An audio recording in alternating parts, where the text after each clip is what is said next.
बेटा आपने लफ्ज़ ढूंढना है। वो की पट्टी है हमारी और मैं लफ्ज़ बोलूँगी 2 हरफी। आज हम वो की पट्टी के 2 हरफी अल्फाज तलाश करेंगे। तो जो मैं जो लफ्ज़ बोलूँगी 2 हरफी, तो हुरैन इस साइड से और आपने उस साइड से उसके ऊपर वो रखना है।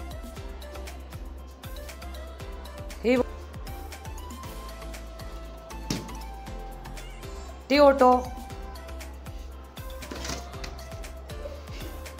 खीवोखो, सीओसो, सो, टीओबो, टीओटो,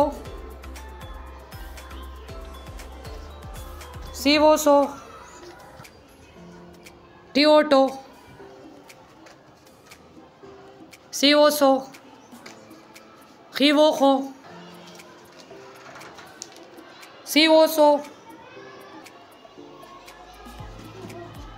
खीवोखो,